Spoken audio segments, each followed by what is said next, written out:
CM Chandrababu అధ్యక్షతన సచివాలయంలో జరిగిన ఆంధ్రప్రదేశ్ రాష్ట్ర మంత్రివర్గ సమావేశం ముగిసింది. ఈ సుదీర్ఘ భేటీలో పలు కీలక నిర్ణయాలకు కేబినెట్ ఆమోద ముద్ర వేసింది. ఎన్నికల సమయంలో ఇచ్చిన హామీ మేరకు స్థానిక సంస్థలలో బీసీలకు 34% రిజర్వేషన్లు అమలు చేయాలని ప్రభుత్వం నిర్ణయించింది.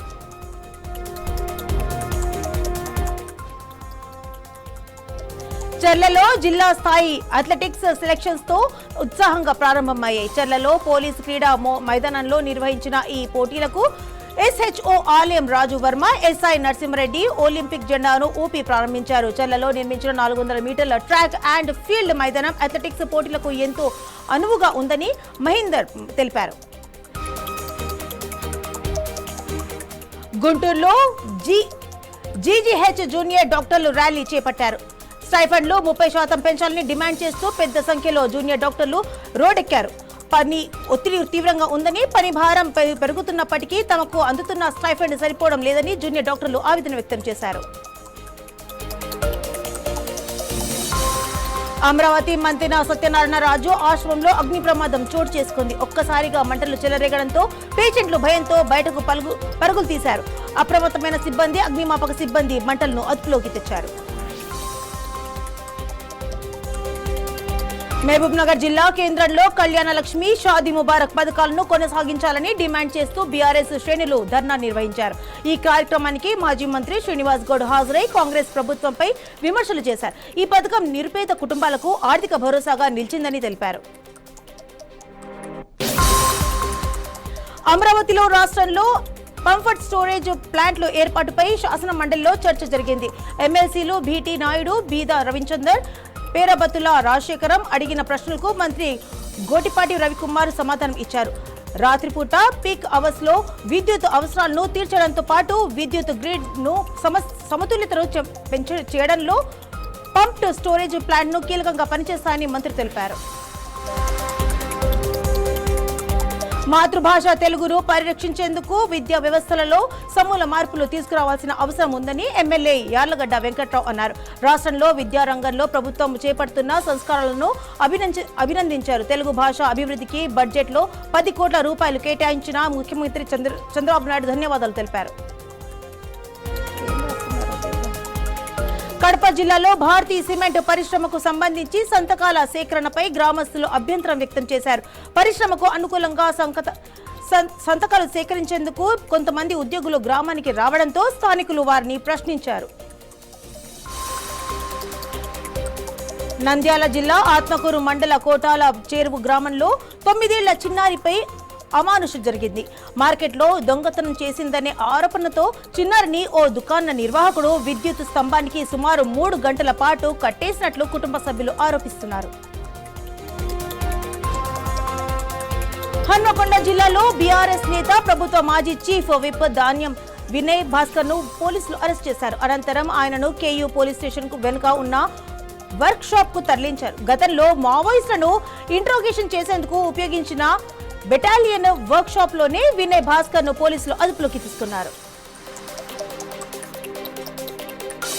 నిర్మల్ జిల్లా ఖానాపూర్ పట్టణంలోని ముతూట్ ఫైనాన్స్ లో గందరగోళం నెలకొంది. తాకట్టు పెట్టిన బంగారాన్ని విడిపించేందుకు వచ్చిన వినియోగదారులను సిబ్బంది రోజుల తరబడి తిప్పుకుంటున్నారని కస్టమర్లు ఆరోపిస్తున్నారు. సార్ లేరు, రేపు రండి, ఎల్లుండి రండి అంటూ కాలాయపనం చేస్తున్నారని వాపోతున్నారు.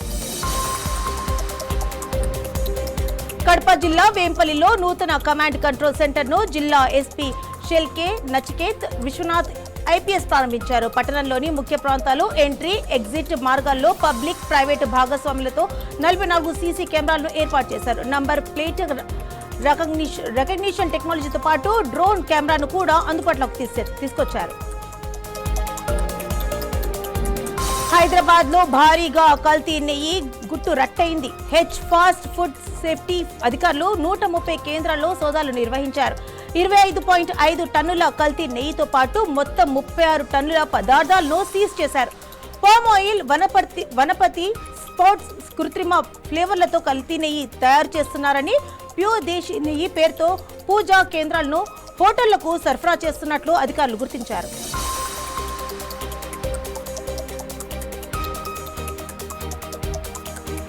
సంగారెడ్డి జిల్లా జహీరాబాద్ లో బుర్కా ధరించిన 4 మహిళలు జ్యువెలరీ షాప్ లో 10 లక్షల విలువైన బంగారం ఎత్తుకెళ్లారు. ముక్కుపుడక కావాలంటూ సిబ్బందిని మాటల్లోకి దించి క్షణాల్లోనే ఆభరణాలు బాక్స్ తో ఉడాయించారు. చోరీ దృశ్యాలు సీసీటీవీలో రికార్డు కావడంతో పోలీసులు కేసు నమోదు చేసి దర్యాప్తు చేపట్టారు.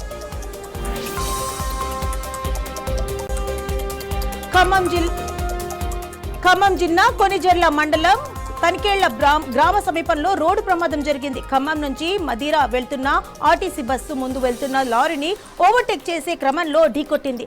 దీంతో చాలా మందికి గాయాలవగా అదుపు తప్పి బస్సు పడిపోయింది.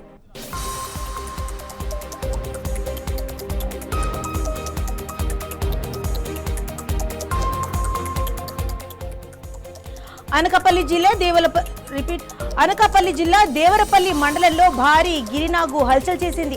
2 ఇళ్ల మధ్య ఇరుక్కున్న భారీ గిరినాగును చూసి స్థానికులు భయాందోళనకు గురయ్యారు. సమాచారం అందుకున్న స్నేక్ క్యాచర్లు ఫారెస్ట్ అధికారుల సమక్షంలో పామును సురక్షితంగా రెస్క్యూ చేసి సమీప అటవీ ప్రాంతంలో వదిలేశారు.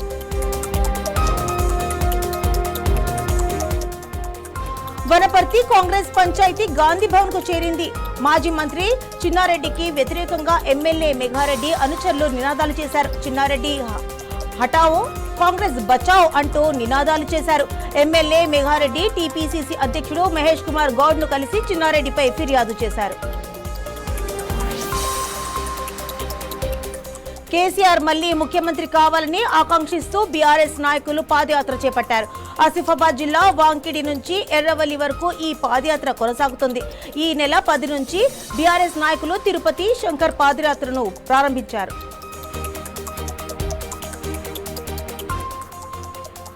మెదక్ జిల్లా చిన్న శంకర్పేట మండల కేంద్రంలో మరోసారి యూరియా కష్టాలు మొదలయ్యాయి.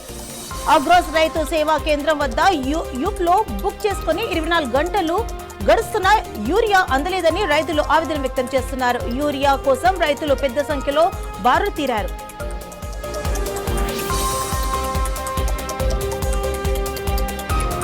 తెలంగాణలో వర్షాలపై వాతావరణ శాఖ అలర్ట్ జారీ చేసింది. రాష్ట్రంలోని 24 జిల్లాలకు ఎల్లో అలర్ట్ ప్రకటించగా నారాయణపేట్, యాదాద్రి జిల్లాలకు ఆరెంజ్ అలర్ట్ జారీ చేసింది. ఆయా ప్రాంతాల్లో ఉరుములు మెరుపులతో కూడిన వర్షాలు కురిసే అవకాశం ఉందని తెలిపింది.